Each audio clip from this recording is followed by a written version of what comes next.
روشنی میں چلے، روشنی میں چلے۔ جی ناظرین، میں آپ کی میزبان سحر شروفن پروگرام کلام کی روشنی میں آپ کو خوش آمدید کہتی ہوں۔ جس طرح سے آپ جانتے ہیں ہم مکاشفہ کی کتاب کا مطالعہ کر رہے ہیں۔ مکاشفہ کی کتاب جو کہ نبوتی کتاب ہے، جس کا مطلب ہے بھیدوں سے پردہ اٹھانا، نقاب کشائی کرنا، یعنی سچائیوں کو جاننا۔ اور میں سمجھتی ہوں دور حاضر میں ہر ایک شخص کو، خواہ وہ ایماندار ہے یا ایماندار نہیں، ہر ایک انسان کو ان باتوں کو سیکھنا، ان باتوں کو سمجھنا اور ان باتوں پر عمل کرنا نہایت اہمیت کا حامل ہے۔ آج بھی ہم اسی کتاب کے متعلق اور باتوں کو سیکھیں گے، جانیں گے اور ان باتوں سے استفادہ حاصل کریں گے۔ آج ایک بار پھر میرے ساتھ محترم عالی جناب پادری عزیز انور صاحب ہے۔ پادری صاحب، آج کے اس پروگرام میں میں آپ کو خوش آمدید کہتی ہوں۔ بہت شکریہ سحرش کہ آپ نے مکاشفہ کی کتاب کا یہ مطالعاتی انتظام کر رکھا ہے، اور ہم سیکھ رہے ہیں اور دوسروں کو سیکھنے میں مدد کر رہے ہیں۔ خداوند کا بے حد شکر گزار ہوں کہ آج کے اس آخر زمانہ کے دور میں لوگ اس کتاب کو چونکہ مطالعہ نہیں کرتے، پڑھتے نہیں اور اس کی سچائیوں سے واقف نہیں ہیں۔ بہت اچھی بات ہے کہ آپ نے اس پروگرام کا آغاز کیا ہے تاکہ ہم ان باتوں کو سیکھیں اور دوسروں کو سکھا سکیں، جس کے لیے میں اپنے خداوند کا، اپنے منجی کا بے حد شکر گزار ہوں کہ اس نے یہ انتظام کیا کہ آپ اور آپ کا ادارہ ہم سب مل کر اس خدا کے پروگرام میں شریک ہو سکے اور اس کو جاری رکھ سکے۔ پادری صاحب، گزشتہ ایپیسوڈ میں ناوے باب کے متعلق ہم سیکھ رہے تھے، قربان گاہ کے متعلق آپ نے بڑی خوبصورتی کے ساتھ بتایا، اور آج بھی ہم اسی گفتگو کو جاری رکھتے ہوئے انہی باتوں کو سیکھیں گے۔ اس سے پہلے کہ میں آپ سے سوال کروں، میں ایک حوالہ آپ کے سامنے پڑھنا چاہتی ہوں۔ ناوے باب کی 14ویں آیت کلام میں اس طرح سے لکھا ہے کہ اس چھٹے فرشتہ نے جس کے پاس نرسنگا تھا، کوئی کہہ رہا ہے کہ بڑے دریا یعنی فرات کے پاس جو 4 فرشتے بندھے ہوئے ہیں انہیں کھول دے۔ بس وہ چاروں فرشتے کھول دیے گئے جو خاص گھڑی، دن، مہینے اور برس کے لیے تہائی آدمیوں کو مار ڈالنے کو تیار کیے گئے تھے۔ پادری صاحب، سوال آپ سے یہ پوچھنا چاہوں گی، کیا مکاشفہ کی کتاب یا خط کے اس حصے میں درج 4 فرشتے وہی فرشتے ہیں جن کا ذکر مکاشفہ 7 باب کی اس آیات میں آیا ہے؟ کیا علماء اس بات پر متفق ہیں؟ اور اگر نہیں تو کیا وجوہات بیان کی جا سکتی ہے؟ اور اگر وہ بد ارواح ہیں تو پھر انہیں فرشتے کہنا کیا مناسب بات ہے؟ زبان کا یہ انتخاب الہی مرضی میں کیا ظاہر کرتا ہے؟ آپ اس کے بارے بتائیں۔ بہت شکریہ آپ کے اس سوال کے لیے۔ میں آپ کا اس بات پر متفق ہوں کہ اس میں اس حوالے کے مطابق پہلی بات تو یہ پوچھا گیا ہے کہ یہ 4 فرشتے جو ہیں یہ کون ہیں اور ان کی حیثیت کیا ہے۔ دوسرا سوال یہ ہے کہ علماء کس بات پر متفق ہیں یہ نہیں ہے۔ تیسری بات آپ نے جو پوچھی ہے وہ یہ ہے کہ یہ بد ارواح ہے یا کچھ اور ہے، اور اگر وہ فرشتے ہیں تو پھر ان فرشتوں کو بد ارواح یا بدروحیں کہنا مناسب ہے یہ نہیں ہے۔ تو ان سوالوں کو ہم اسی ترتیب کے ساتھ سیکھیں گے جس ترتیب کے ساتھ آپ نے کی ہے۔ پہلی بات تو جو میں چاہتا ہوں ہم جانیں وہ یہ ہے کہ یہ 4 فرشتے جو ہیں یہ دریائے فرات کے کنارے بندھے ہوئے ہیں۔ وہاں پر کوئی اتھاہ گڑھے کا ذکر نہیں ہے، وہاں پر کسی قید خانے کا ذکر نہیں ہے۔ ہاں، صرف یہ ذکر ہے کہ وہ 4 فرشتے وہاں بندھے ہوئے ہیں۔ جی۔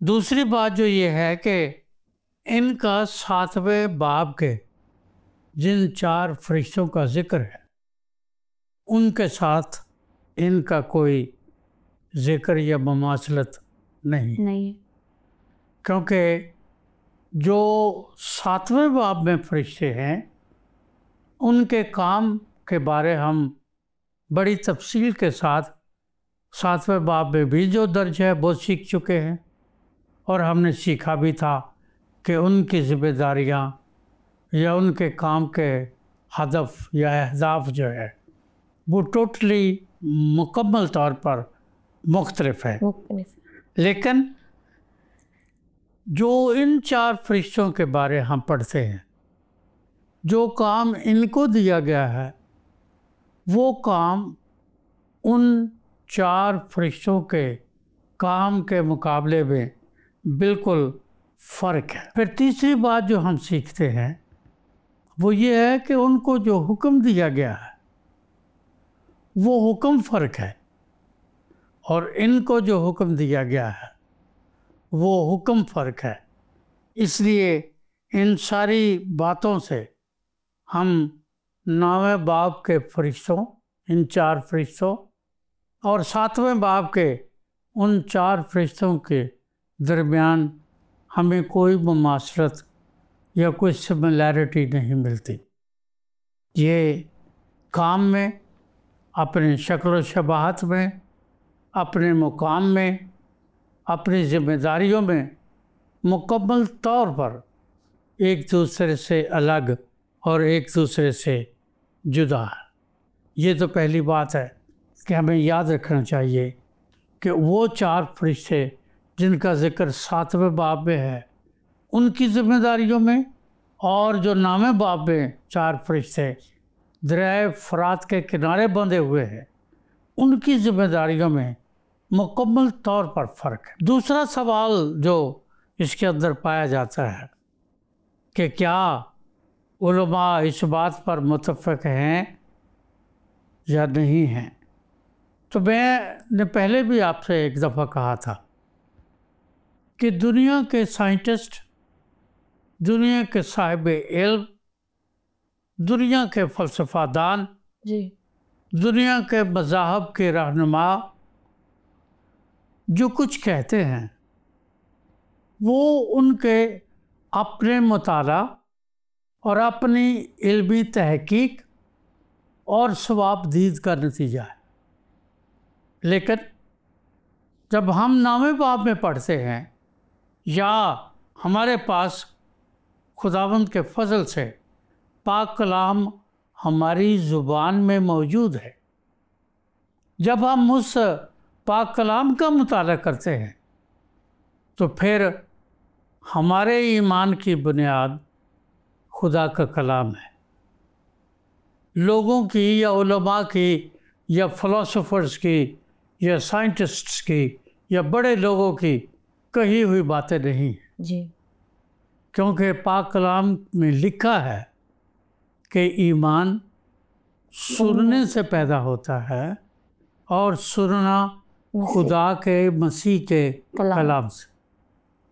اور چونکہ خدا کا کلام میرے اور آپ کے پاس یا مسیح کا کلام، اس کے زبان سے کہی ہوئی سچائیاں ہمارے پاس اناجیل اربع میں موجود ہیں، اس لیے ہم علماء کی باتوں کو کوئی اہمیت نہیں دے سکتے اس حد تک جو خدا کا کلام ہمیں سکھاتا ہے۔ ہاں، یہ ضرور ہے کہ بطور خدا کے کلام کے طالب علم ہونے کے ناطے ہم ان علماء کی باتوں کو بھی پڑھ سکتے ہیں، سن سکتے ہیں، سیکھ سکتے ہیں، لیکن وہ حتمی سچائی کے طور پر پیش نہیں کی جا سکتی۔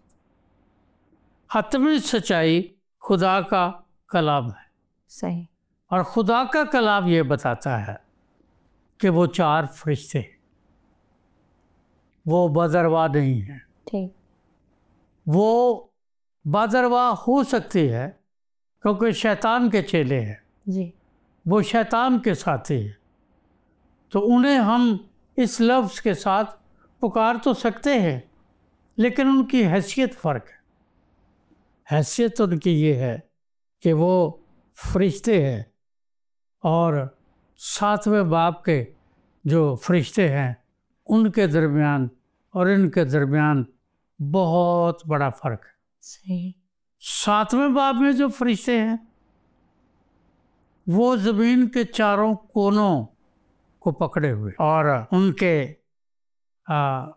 کونوں کو تھامے ہونے کی وجہ یہ بتائی ہے، وہ اس لیے ان کونوں کو تھامے ہوئے ہیں تاکہ ہوا کو تھام لے اور وہ ہوا کو زمین پر چلنے سے روکے ہوئے۔ یہ بات ہم نے پہلے سیکھا ہے۔ اور وہ جو ہوائیں ہیں وہ بھی خدا کے حکم کے تابع۔ ہمیں یہ بات ان فرشتوں سے ملتی ہے جی، کہ وہ ہوائیں جو ہیں وہ بھی خدا کے حکم کے تابع ہیں اور خدا کی عدالت کے منصوبے کا ایک حصہ ہے۔ صحیح۔ وہ ہوا اگر نہیں چلے گی تو زمین سے آکسیجن ختم ہو جائے گی، اور جب آکسیجن ختم ہو جائے گی تو پھر حیوانات، نباتات اور جمادات کا وجود ختم ہو جائے، کیونکہ ہوا اور سورج کی گرمی جو ہے وہ ہمارے لیے، جانداروں کے لیے اتنی ہی ضروری ہے جتنا ہم اپنے سانس کو اہمیت دیتے ہیں۔ صحیح۔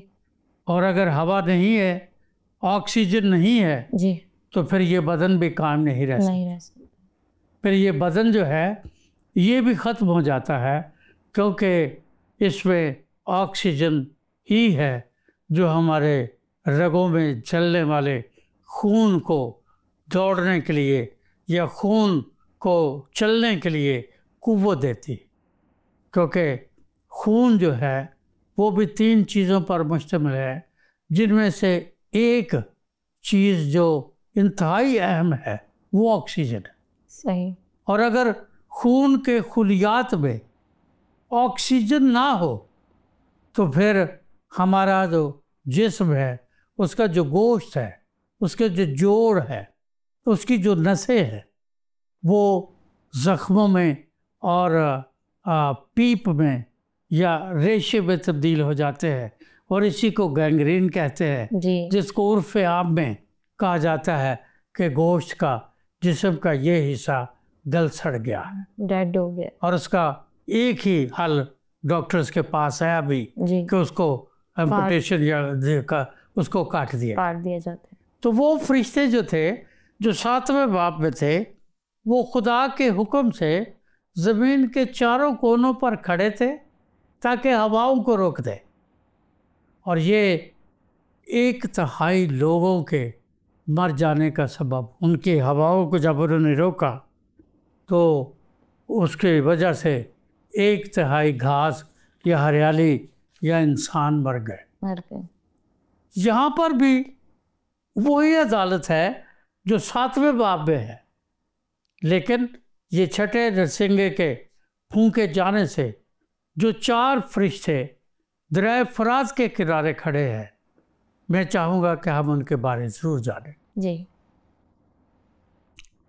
پہلی بات تو یہ ہے کہ وہ فرشتے ہواؤں کو تھامے ہوئے ہیں زمین کے چاروں کونوں پر، کونوں پہ، اور یہ جو 4 فرشتے ہیں یہ دریائے فرات کے کنارے اس جگہ کی نشاندہی نہیں کی گئی، صرف دریائے فرات کا ذکر کیا گیا ہے کہ دریائے فرات کے کنارے وہ بندھے ہوئے۔ کون سی جگہ ہے، کون سی وادی ہے، کون سی گھاٹی ہے، کون سے مقام پر ان کو باندھا گیا ہے، اس کا کوئی ذکر نہیں، اور چونکہ ان کا ذکر نہیں ہے، صرف اتنا ذکر ہے کہ وہ دریائے فرات کے کنارے بندھے ہوئے۔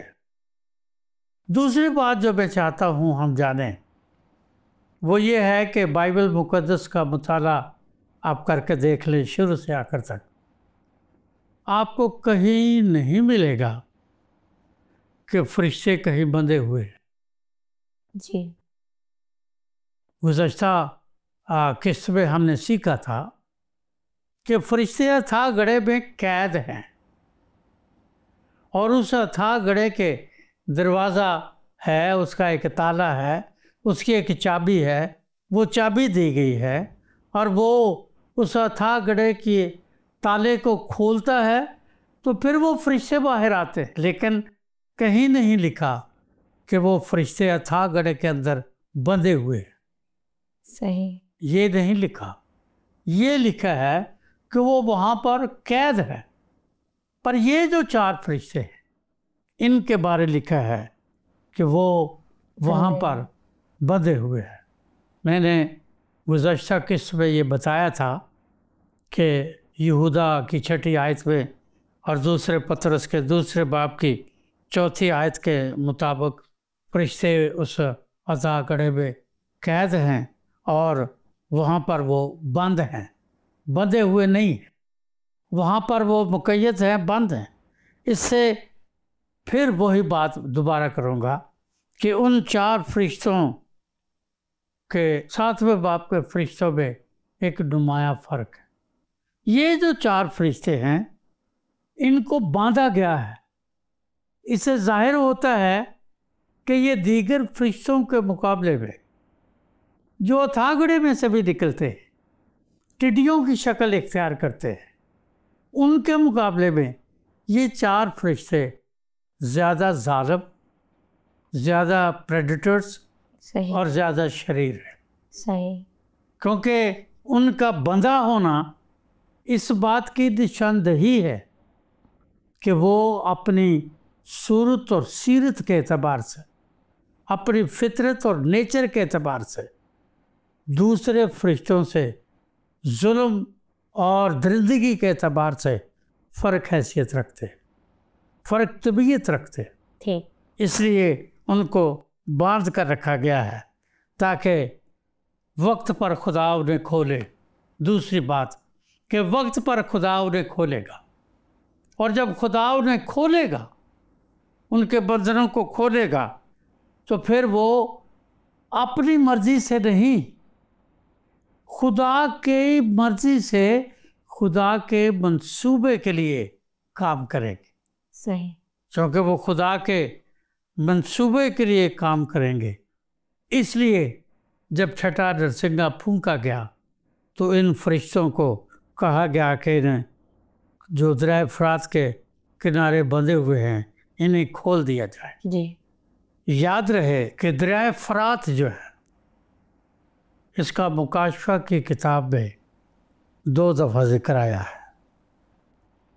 مکاشفہ نامہ باب 14ویں آیت جی جس کا آپ نے مطالعہ کیا ہے، جی اور مکاشفہ 16واں باب اور اس کی 12ویں آیت میں دریائے فرات کا ذکر واضح طور پر کیا گیا ہے۔ جی لیکن پوری بائبل میں دریائے فرات کا ذکر جو ہے وہ 21 دفعہ آیا ہے۔ صحیح۔ 21 دفعہ دریائے فرات کا ذکر پوری بائبل میں آیا ہے۔ ہمیں یاد رکھنا چاہیے جغرافیائی اعتبار سے یہ دریا آج کے ملک عراق میں اور ماضی کے خطۂ زمین میسوپوٹامیہ میں واقع ہے۔ صحیح۔ آج اسے ہم عراق کہتے ہیں، جی اور عہد عتیق میں اسے میسوپوٹامیہ کے نام سے یاد کیا گیا ہے۔ صحیح۔ چونکہ میسوپوٹامیہ اور عراق یا بابل ایک ہی جگہ کا نام ہے، صحیح۔ اس کو بابل بھی کہا گیا ہے، اس کو میسوپوٹامیہ بھی کہا گیا ہے، اور اس کو عراق عراق بھی میں کہا۔ کہا گیا۔ اب سوال یہ ہے کہ عراق جو ہے اس میں اس کا یا بابل کا مطلب کیا ہے، جو بہت دفعہ بہت سارے لوگ نہیں جانتے۔ جی بابل کا مطلب ہے پھوٹ، لڑائی جھگڑا، صحیح۔ دوری، ایک دوسرے کی مخالفت، ایک دوسرے کی پگڑی اچھالنا، یا لڑائی جھگڑا آپ عام طور پر آسانی سے اس کا مطلب لے سکتے ہیں، صحیح۔ جس کا مطلب یہ ہے کہ یہ 4 فرشتے جو ہیں وہ جھگڑے کی سرحد پر قائم ہیں۔ یہ جو دریا ہے یہ 1700 80 میل لمبا ہے، اور یہ چلتا ہوا جب اپنے شور سے نکلتا ہے، چلتا چلتا یہ خلیج فارس میں آ کر گرتا ہے، اور پھر اس کا وجود جو ہے بطور دریا ختم ہو جاتا ہے۔ جی جب ہم بائبل مقدس کا مطالعہ کرتے ہیں تو بائبل مقدس میں 4 پہلے جو اس کے 2 باب ہیں یا 3 باب ہیں، ان میں 4 دریاؤں کا ذکر ہے یا 4 ندیوں کا ذکر ہے۔ جی یہ ان 4 میں سے ایک ہے، ایک ہے پیدائش کی کتاب۔ باقی پیدائش کی کتاب میں جی یہ ان 4 میں سے ایک ہے، باقی جو ہیں ان میں ایک دریا ہے، اس کا نام دجلہ ہے، جی جو آج تک قائم ہے۔ صحیح دریائے دجلہ آج بھی قائم ہے۔ صحیح۔ یہ دریائے فرات آج بھی موجود ہے۔ دوسری جو ندی ہے اس کا نام یا جو دریا ہے وہ پیدائش کے 2 باب میں جو درج ہے وہ ہے فسون۔ اور چوتھی جو ندی ہے یا دریا جو ہے جس کا ذکر پیدائش کے 2 باب میں 10ویں سے 14ویں تک ان 4 ندیوں یا دریاؤں کا ذکر ہے، جی وہ جیہون ہے، جی یعنی فرات، دجلہ، فسون اور جیہون، یہ 4 دریا ہیں جو باغ عدن میں پائے جاتے تھے۔ جی اور ان 4 دریاؤں کے درمیان جو ہے خدا نے آدم اور حوا کو رکھا اور اسے اس جگہ کو باغ عدن کا نام دیا۔ صحیح۔ اور اس کے بارے لکھا بھی ہے کہ وہ مشرق میں ہے، وہ جو باغ عدن ہے۔ لیکن یہ جو میسوپوٹامیہ ہے اور ابراہیم کو جو زمین وراثت کے طور پر دی گئی تھی، یا اس کو یوں کہہ لے کہ ابراہیم کو جو زمین وراثت کے طور پر خدا نے دی تھی، صحیح، اس کی ایک حد دریائے فرات ہے صحیح، اور دوسری حد دریائے نیل ہے۔ اور دریائے نیل جو ہے وہ مصر میں آج بھی بہتا ہے۔ اگر آپ پیدائش کی کتاب کا 15واں باب اس کی 18ویں آیت پڑھیں تو جو بات میں بیان کر رہا ہوں خدا کے بندہ بزرگ ابراہیم کے لیے اس کو یہ خطۂ زمین یا یہ ساری زمین جو تھی وہ وراثت کے طور پر دی گئی تھی، صحیح، اور اس وراثت میں بنی اسرائیل قوم جو تھی وہ پنپی، وہ بڑھی اور اس نے ترقی کی، ٹھیک، اور اسی کو ہم ملک کنعان کہہ سکتے ہیں، ٹھیک، اسی کو ہم خدا کی سرزمین کہہ سکتے ہیں۔ صحیح، ایک اور بات جو میں سمجھتا ہوں وہ یہ ہے کہ جو دریائے فرات ہے، جی، جب ہم بائبل مقدس کا مطالعہ کرتے ہیں تو زمین پر جو واقعات اس دور میں یا عہد عتیق میں رونما ہوئے ہیں ان کے حوالہ جات میں آپ کو بتاؤں گا۔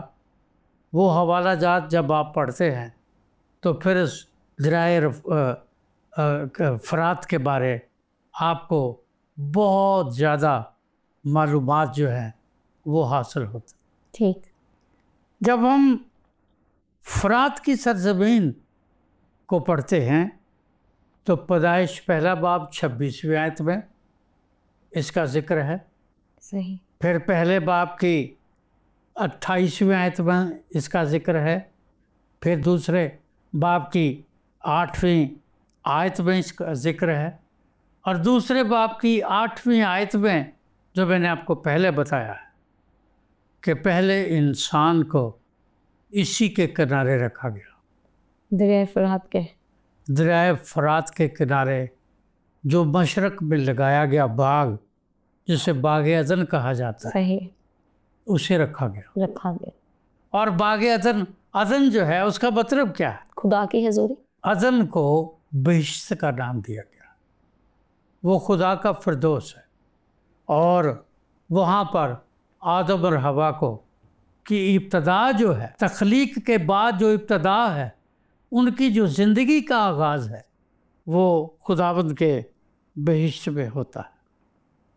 پھر ہم جب پیدائش کی کتاب کا مطالعہ کرتے ہیں تو یہاں خدا آدم سے رفاقت رکھتا تھا۔ جب ہم تیسرے باب کی 8ویں آیت کا مطالعہ کرتے ہیں تو وہاں پر خدا انہیں لکھا ہے شام کو ٹھنڈے وقت انہیں ملنے آیا کر۔ پھر ہم تیسرے باب کی 6 آیت کا پیدائش کی کتاب کا مطالعہ کرتے ہیں تو سب سے پہلا گناہ یہاں پر سرزد ہوا۔ دریائے فرات کے کنارے آدم نے ہوا نے وہ پھل کھایا اور پہلا گناہ اس دریا کے کنارے واقع ہوا یا سرزد ہوا۔ جی، یہاں سے اس دریائے فرات کے کنارے سے جب ہم خدا کے کلام کا مطالعہ شروع کرتے ہیں تو ابلیس کی یا شیطان کی سزا کا خاتمہ شروع ہوا، اس کا سزا کا آغاز ہوا۔ وہاں سے پھر وہ خدا اور خدا کے لوگوں کے خلاف اور مسیح یسوع کے خلاف اس کے سازش کا اور اس کے کاموں کا آغاز ہوا۔ یہاں اسی کے کنارے 4 باب کی 8ویں آیت میں پہلے انسان کا قتل ہوا، جی، اور ایک بھائی نے اپنے بھائی کو قتل کیا۔ اسی دریا کے کنارے سب سے پہلے جو خدا کا باغی تھا، بادشاہ تھا، نمرود جو تھا، وہ وہاں پر پیدا ہوا۔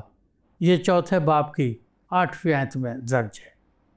خدا نے یہیں پر دیکھا کہ سب سے پہلی جو بت پرستی انسان نے شروع کی وہ یہیں سے شروع کی، اور پھر یہ جگہ خدا کے حضور ان سارے واقعات کی وجہ سے ایک لعنتی جگہ ہے، اور اس لعنتی جگہ پر یہ 4 فرشتے بندھے ہوئے ہیں جن کو کھولا گیا اور پھر ان کے کام کے بارے پورے ابواب بھرے پڑے۔ تھینک یو پادری صاحب، بڑی خوبصورتی کے ساتھ آپ نے اس سوال کا جواب دیا۔ یقیناً ناظرین، جس طرح سے دریائے فرات کے متعلق پادری صاحب نے بڑی وضاحت کی کہ اسی دریا کے پاس یعنی کہ باغ عدن میں پہلا گناہ ہوا اور بنی نوع انسان کے لیے وہ باغ کے دروازے بند ہو گئے، لیکن خوشی کی بات یہ ہے کہ میرا اور آپ کا نجات دہندہ خداوند یسوع المسیح نے قربان ہو کر پھر سے اس دروازے کو کھول دیا ہے۔